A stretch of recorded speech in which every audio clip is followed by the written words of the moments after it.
Hello students, कैसे हैं आप। मैं उम्मीद करता हूँ आप अच्छे होंगे, घर में होंगे।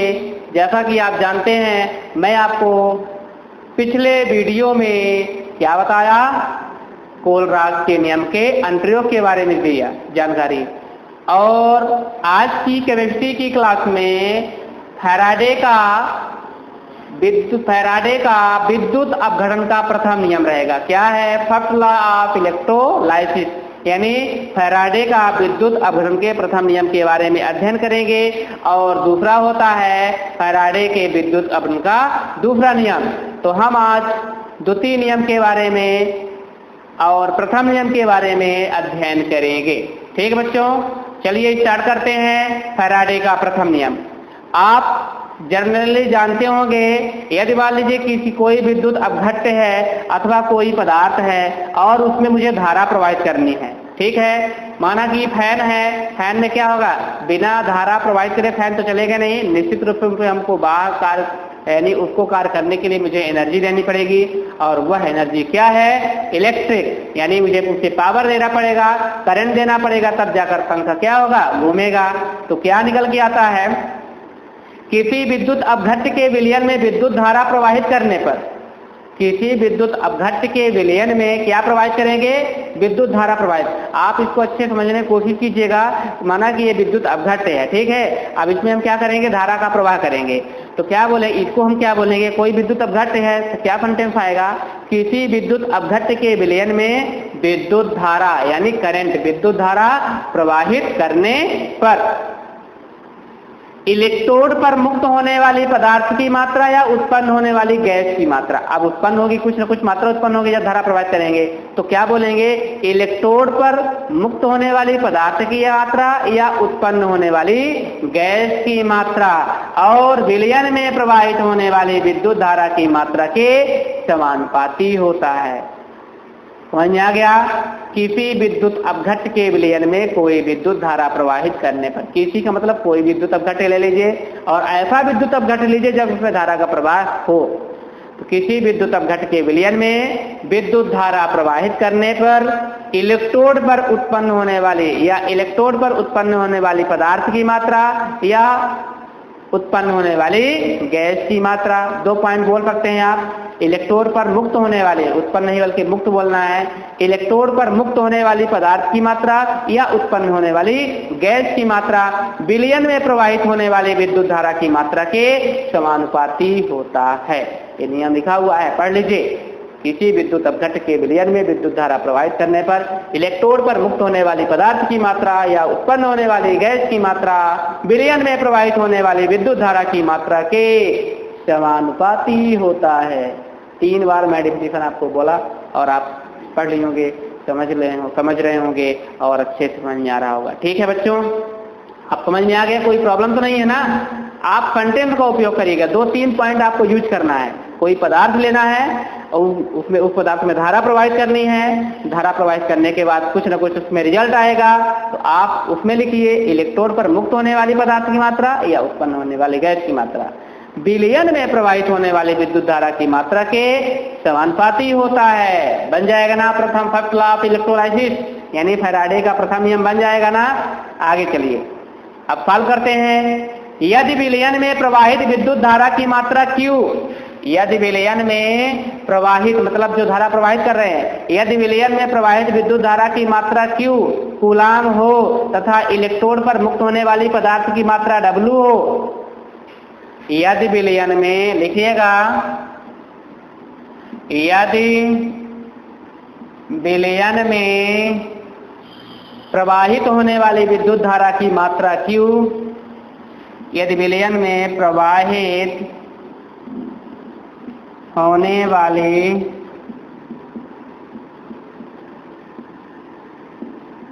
विद्युत धारा की मात्रा Q, यानी यदि विलयन में प्रवाहित होने वाली विद्युत धारा की मात्रा Q कूलाम हो तथा Q क्या हो, कूलाम हो तथा प्रवाहित होने वाली विद्युत तथा इलेक्ट्रोड पर मुक्त होने वाली गैस की मात्रा। इलेक्ट्रोड पर मुक्त होने वाली इलेक्ट्रोड पर मुक्त होने वाली इलेक्ट्रोड पर मुक्त होने वाली क्या होगा, होने वाली पदार्थ की मात्रा W हो तो इलेक्ट्रोड पर मुक्त होने वाली पदार्थ की मात्रा W हो तो सॉल्व कीजिए। क्या सॉल्व करेंगे, W is directly proportional capital Q, ठीक। W इज डायरेक्टली प्रोपोर्शनल क्या हो जाएगा, देखिए यदि विलयन में प्रवाहित होने वाली विद्युत धारा की मात्रा Q, ये Q विद्युत धारा की मात्रा किसकी तरह है ना, Q से, Q कूलाम, तथा इलेक्ट्रोड पर मुक्त होने वाली पदार्थ की मात्रा W हो तो W इज डायरेक्टली प्रोपोर्शनल क्या हो जाएगा, Q के। अब इसको और आगे सॉल्व कीजिए तो क्या हो जाएगा, W equal to Z into Q, क्या हो जाएगा, W इक्वल टू Z एक स्थिरांक होगा और Q। ये बच्चों Z क्या है तो आप लिख दीजिए, क्या है Z एक समानुपातिक स्थिरांक होता है। और इसको आप सॉल्व करना चाहिए तो और इसको सॉल्व करेंगे तो क्या निकल के आ जाएगा, W इक्वल टू, अब यहाँ पे आप ऐसा लिखिए कि Q equal to I into T होता है, चूंकि Q इक्वल टू होता है, चूंकि क्या लिखना है आपको, Q इक्वल टू होता है I इंटू T, I मतलब विद्युत धारा और T इंटू समय यानी सेकंड, ये इतना होता है। चूंकि Q equal to I into T होता है, I इक्वल टू आपका धारा विद्युत धारा होता है जिसको हम इसका मात्रक एम्पियर बोलते हैं, और T यानी समय होता है, तो हम इसको यहाँ पे सॉल्व कर देंगे तो क्या हो जाएगा बच्चों, यह निकल के आ जाएगा W equal to ZIT। ZIT लिख दीजिए, क्या लिखेंगे, ZIT, ये आप एक फार्मूला निकल के आ गया। अब इसको बताइए क्या क्या होता है ये, तो बताइए यहाँ पे क्या W क्या हो, अभी Z निकला है ना, तो जहाँ Z क्या हो जाए, Z एक समानुपातिक स्थिरांक होता है, Z एक समानुपातिक स्थिरांक होता है, क्या, Z एक समानुपातिक स्थिरांक होता है जिसे पदार्थ का विद्युत रासायनिक तुल्यांक कहते हैं। क्या कहते हैं, जिसे पदार्थ का विद्युत रासायनिक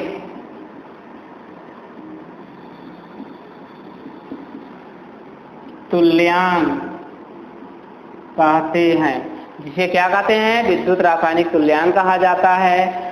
फिर क्या बताएंगे आगे, मान लीजिए यदि Q इक्वल टू 1 कूलाम और I इक्वल टू 1 एम्पियर और T इक्वल टू 1 सेकंड हो तो क्या, यदि Q इक्वल टू 1 कूलाम,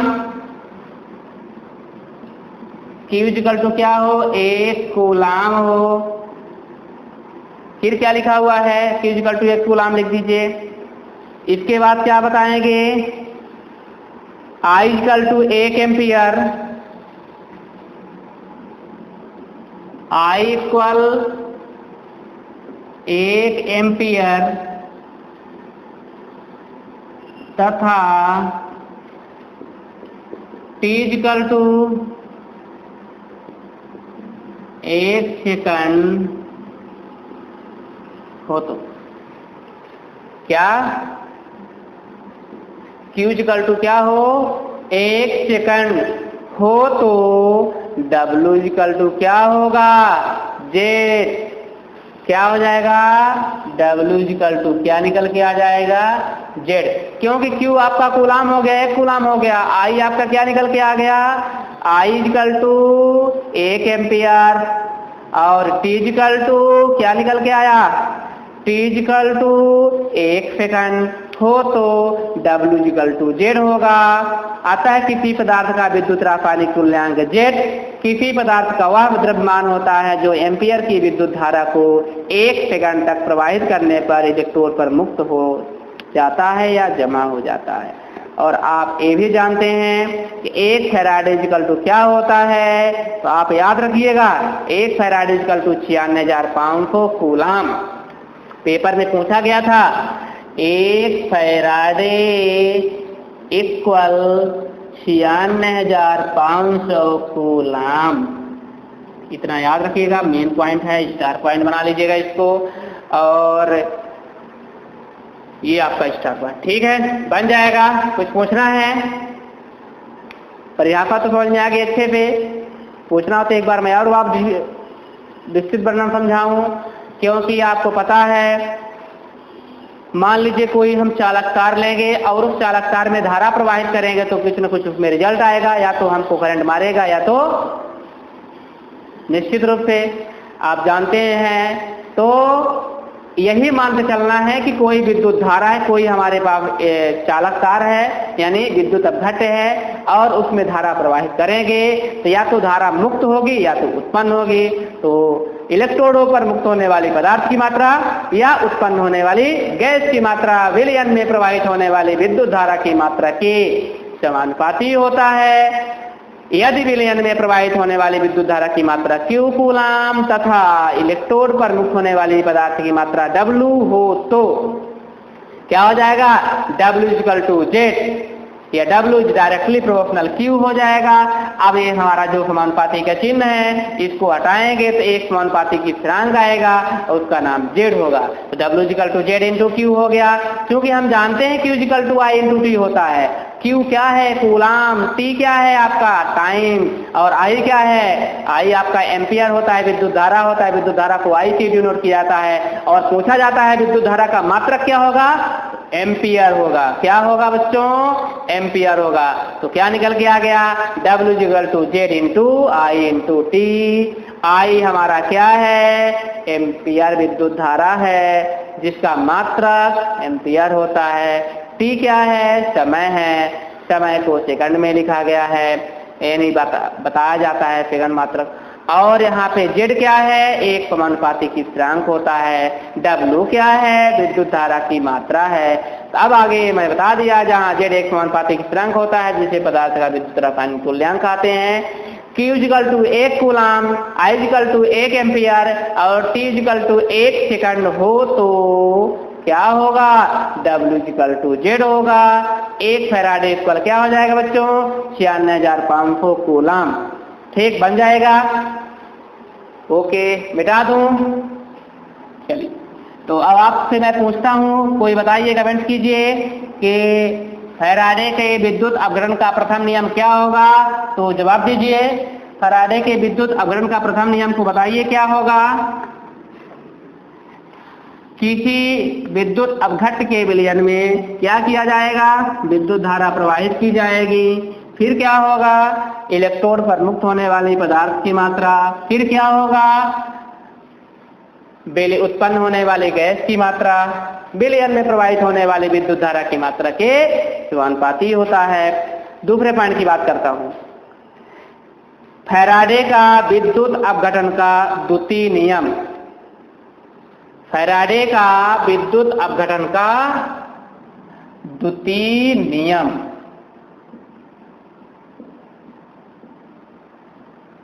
ठीक। तो अब आपके क्या लिखेंगे, Faraday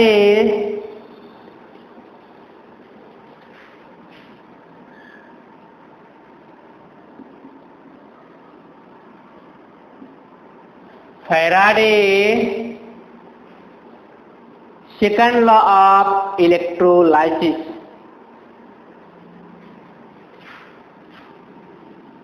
Faraday second law of electrolysis.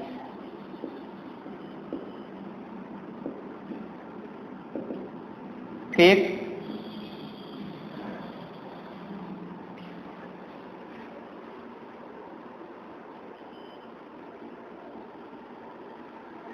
Faraday का विद्युत अपघटन का द्वितीय नियम। ठीक है, फैराडे का विद्युत अपघटन का द्वितीय नियम बन जाएगा। नहीं दिख रहा है बच्चों? कोई प्रॉब्लम तो नहीं है? तो हम पढ़ते हैं फैराडे के विद्युत अपघटन का प्रथम नियम पढ़ चुके हैं, Faraday first law of electrolysis और Faraday second law of electrolysis. क्या होता है सेकंड लॉ? आप तो बच्चों जानते होंगे, टेबल में अगर क्लास में जाते होंगे तो क्लास में कैसे बैठते हैं, किस प्रकार बैठते हैं? आप फिजिक्स में पढ़े होंगे, समानांतर क्रम संयोजन में पढ़ते हैं कि श्रेणी क्रम में बैठते हैं? ये बताइए, थोड़ा सा है जानकारी क्या? श्रेणी क्रम संयोजन क्या हुआ? चलिए ठीक है, तो हम क्या करेंगे, समानांतर क्रम संयोजन और श्रेणी क्रम संयोजन आप नाम सुने होंगे। क्या? समानांतर क्रम संयोजन और श्रेणी क्रम संयोजन के बारे में आप नाम सुने होंगे और अवश्य पढ़े होंगे। ठीक है, हम यहाँ श्रेणी क्रम की बात करूंगा, निश्चित रूप से एक स्टेप बाय स्टेप काम होता है। ठीक है, चलिए। तो श्रेणी क्रम में जुड़े विभिन्न विद्युत अपघट्यों के विलयन में क्या लिख रहा है आपको? श्रेणी क्रम में जुड़े, सेकंड नियम लिख देते हैं, श्रेणी क्रम में जुड़े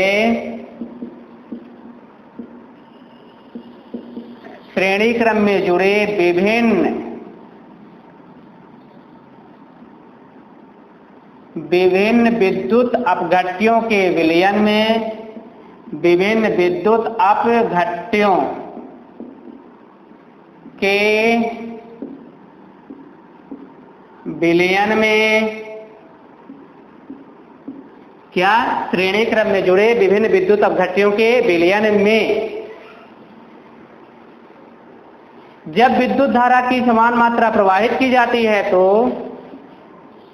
जब विद्युत धारा की समान मात्रा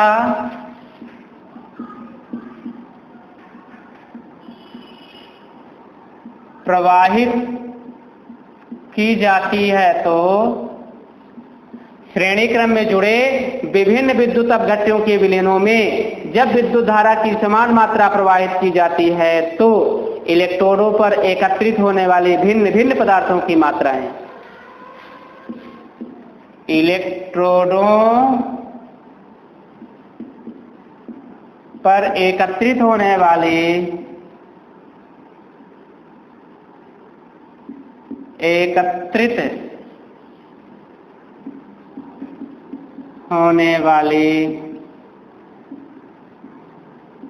इलेक्ट्रोडों पर एकत्रित होने वाले भिन्न भिन्न पदार्थों की मात्राएं, इलेक्ट्रोडों पर एकत्रित होने वाले भिन्न भिन्न पदार्थों की मात्राएं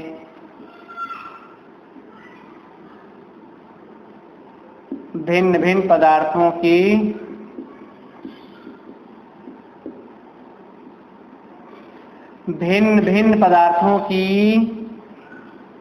मात्राएं श्रेणी क्रम में जुड़े विभिन्न विद्युत अपघट्यों के विलयनों में, क्या?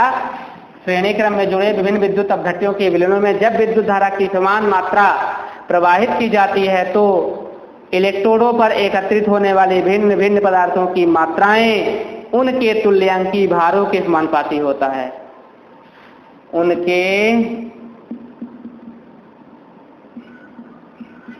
तुल्यांकी भारों के समानुपाती। ठीक, श्रेणी क्रम में जुड़े विभिन्न विद्युत अपघट्यों के विलयनों में जब विद्युत धारा की समान मात्रा प्रवाहित की जाती है तो इलेक्ट्रोडों पर एकत्रित होने वाली, क्या है? इलेक्ट्रोडों पर एकत्रित होने वाली भिन्न भिन्न पदार्थों की मात्राएं, भिन्न भिन्न पदार्थों की मात्राएं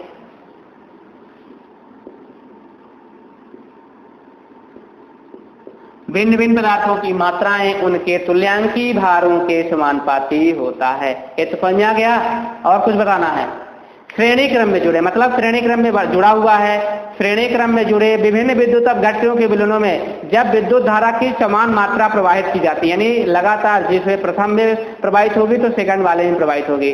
श्रेणी क्रम में जुड़े विभिन्न विद्युत अपघट्यों के विलयनों में विद्युत धारा की समान मात्रा प्रवाहित की जाती है तो इलेक्ट्रोडों पर एकत्रित होने वाली भिन्न भिन्न पदार्थों की मात्राएं उसके तुल्यांकी भारों के समानुपाती होता है। ठीक बच्चों, समझ में आ गया। अब हम चलते हैं, बात करते हैं आगे, व्यंजक की सॉल्व करते हैं। तो W is directly proportional E हो जाएगा। W is directly proportional E for electrolyte हो जाएगा, यानी इलेक्ट्रोडों पर मुक्त होने वाली पदार्थ की मात्रा है। और W हमारा क्या हुआ, कार्य हुआ है। तो मतलब कहना चाहिए श्रेणी क्रम में जुड़े विभिन्न विद्युत अपघट्यों के विलयनों में जब विद्युत धारा की समान मात्रा प्रवाहित की जाती है तो इलेक्ट्रोडों पर एकत्रित होने वाले भिन्न भिन्न पदार्थों की मात्राएं उसके तुल्यांकी भारों के समानुपाती होता है। तो W इज डायरेक्टली प्रोपोर्शनल हो जाएगा E के, और इसको सॉल्व करेंगे तो क्या निकल के आ जाएगा, W equal to K into E, और इसको और आगे सॉल्व करिए तो K इक्वल टू क्या हो जाएगा, W अपान A। अब आप पढ़ चुके हैं प्रारंभिक और अंतिम, प्रारंभिक विद्युत अपघट्य और अंतिम विद्युत अपघट्य की बात करता हूं। जैसे आप कहना चाहिए 11 में पढ़े थे उष्मागतिकी का प्रथम नियम। उष्मागतिकी का प्रथम नियम क्या बोलते थे कि आंतरिक ऊर्जा माइनस प्रारंभिक ऊर्जा बराबर ऊर्जा में परिवर्तन, यानी E2 माइनस E1 बराबर डेल्टा U के आप पढ़ चुके हैं। उसी प्रकार से हम प्रारंभिक और द्वितीय के लिए लेते हैं तो हम क्या निकाल के लाएंगे इसको, E1 upon W, W1 upon E1 equal to क्या हो जाएगा, आगे सॉल्व करेंगे इसको हम आगे पढ़ेंगे तो क्या हो जाएगा, W1 upon E1 equal to W2 अपान क्या हो जाएगा E2, क्या होगा W1 upon E1 equal to W2 upon E2 के, और इसको अब सॉल्व करेंगे तो ये क्या हो जाएगा बच्चों, उसी के ये प्रारंभिक के लिए हुआ हो गया और ये अंतिम के लिए हो गया। ठीक है, तो अब इसको आगे सॉल्व करेंगे तो क्या निकल के आ जाएगा, W1 upon E1, W1 upon E1। अब क्या होगा, इसको जब आगे सॉल्व करेंगे ये निकल के आ जाएगा W1 upon W2 equal to E1 अपान क्या हो जाएगा E2 के, इसके E1 अपान E2 के, तो निकल के आ गया W1 upon W2 equal to E1 upon E2 के। आप इसको अगर सॉल्व, ये दोनों एक ही वर्ड लिखा हुआ है बच्चों, ध्यान देना है, ये दोनों एक ही है। यदि हम इसका मल्टीप्लाई कर देते हैं क्या निकल के आ जाएगा W1 और E2 के, तो देखिए W1 और E2 के हो जाएगा। और इसके बाद क्या हो जाएगा, E1 की बात आएगी तो अगर E1 का मल्टीप्लाई करेंगे तो किस में निकल जाएगा, W2 में। तो देख लीजिए क्या है, W1 into E2, W1 into E2, E1 into W2, E1 into W2, यानी दोनों एक दूसरे क्या हो जाते हैं, मल्टीप्लाई में करेंगे तो दोनों वर्ड एक ही है। अब लास्ट में हम लिख देते हैं श्रेणी क्रम में जुड़े CuSO4 और AgF4 के मिलनों की विद्युत की समान मात्रा प्रवाहित करने पर इलेक्ट्रोडों पर मुक्त होने वाली Au और Ag की मात्राएं उसके तुल्यांकी भारों के क्या होती हैं बच्चों, समानुपाती। ये तो समझ में आ गया, ये समझ में आ गया है ना। इसको हम यहाँ पे लिख देते हैं, देखिए क्या हुआ, W1 upon W2 equal to E1 upon E2। ठीक है, ये आपका यही हो गया आता है। अब इसको थोड़ा सा हम और आगे लिखना चाहते हैं, क्या होगा इसमें, देखिए एग्जाम्पल में समझाया गया है श्रेणी क्रम में जुड़े कॉपर सल्फेट, किसमें, श्रेणी क्रम में जुड़े कौन सा, CuSO4। ये क्या है, CuSO4 का नाम बताइए, तो कॉपर सल्फेट हो गया। और AgNO3, AgNO3 का नाम बताइए,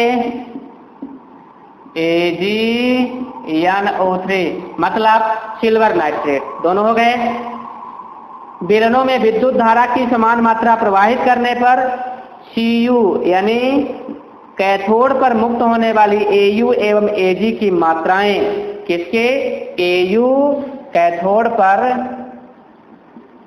कैथोड पर मुक्त होने वाली पदार्थ की मात्रा, मुक्त होने वाली,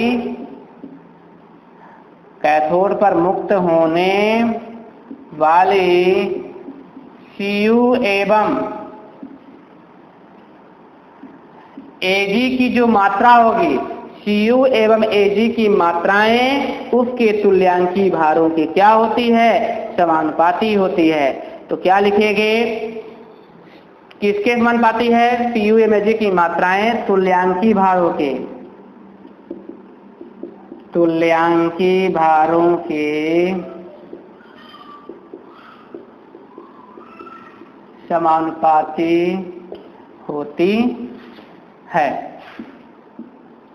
तो आपके पास फार्मूला, ये आप क्या पढ़ रहे हैं बच्चों? ये एग्जाम्पल है पूरी तरह से। क्या है? एग्जाम्पल। लिख दीजिए Cu की एकत्रित मात्रा अपान Ag की एकत्रित मात्रा। Cu की एकत्रित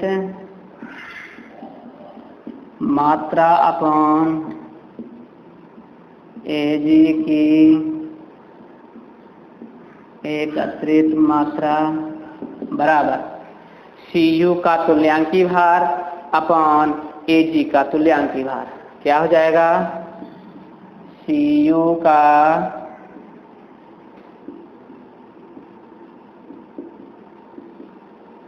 तुल्यांकी भार अपान Ag का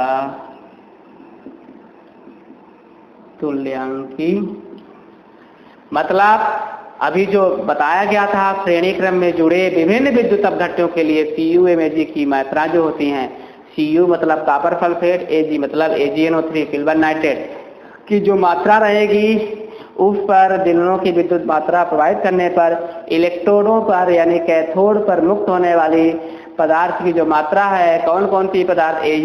Cu Ag की तुल्यांकी भारों के समानुपाती होता है। तो Cu की एकत्रित मात्रा अपान Ag की एकत्रित मात्रा इक्वल टू Cu का तुल्यांकी भार अपान Ag का तुल्यांकी भार। तो हम इस वाले वीडियो में यानी आज की क्लास में हम पढ़े हैं फैराडे का प्रथम नियम और द्वितीय नियम। आप इसको अच्छे से घर में जाकर के पढ़िए, समझिए। दोनों नियम बहुत महत्वपूर्ण हैं, इलेक्ट्रिक से संबंधित हैं। हम आपको ऐसे लॉजिक बताया कि आप उसको आसानी से समझ जाएंगे, क्योंकि यदि आपको 2 पॉइंट विशेष ध्यान रखना है। अगर द्वितीय नियम पढ़ेंगे तो श्रेणी क्रम को ध्यान रखना है, और अगर प्रथम नियम को पढ़ेंगे तो विद्युत को ध्यान रखना है। और कोई चालक तार ले लीजिए, जैसे कॉपर या एल्यूमिनियम, कोई भी चालक तार है और उसमें अगर धारा प्रवाहित करेंगे तो ऐसे किसी विद्युत अपघट्यों के विलयन में विद्युत धारा प्रवाहित करने पर इलेक्ट्रोडों पर मुक्त होने वाली पदार्थ की मात्रा या उत्पन्न होने वाली गैस की मात्रा विलयन में प्रवाहित होने वाली विद्युत धारा की मात्रा के समानुपाती होता है। ये आपका प्रथम नियम हो जाएगा। और अगर द्वितीय नियम की बात करेंगे तो श्रेणी क्रम में जुड़े विभिन्न विद्युत अपघट्यों के विलयनों में जब विद्युत धारा की समान मात्रा, क्या है यहाँ पे समान शब्द क्या रखना है, जब विद्युत धारा की समान मात्रा प्रवाहित करते हैं तो इलेक्ट्रोडों पर मुक्त होने वाली भिन्न भिन्न पदार्थों की मात्राएं उसके तुल्यांकी भारों के समानुपाती होता है। देख लीजिए तुल्यांकी भार के समानुपाती कैसे, यानी Cu की एकत्रित मात्रा अपान Ag की एकत्रित मात्रा, और तुल्यांकी भार यानी Cu का तुल्यांकी भार अपान Ag का तुल्यांकी भार, ये दोनों एक दूसरे तुल्यांकी भारों के क्या है, समानुपात। ठीक, तो ये आपका प्रथम और द्वितीय नियम है। आपको यह वीडियो अच्छा लगा होगा, आई होप कि आप समझ गए होंगे।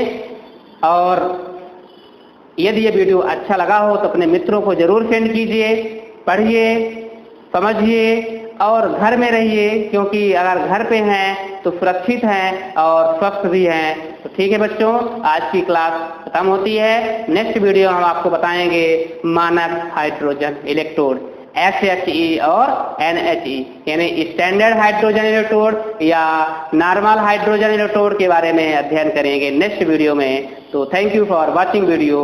Okay, good day.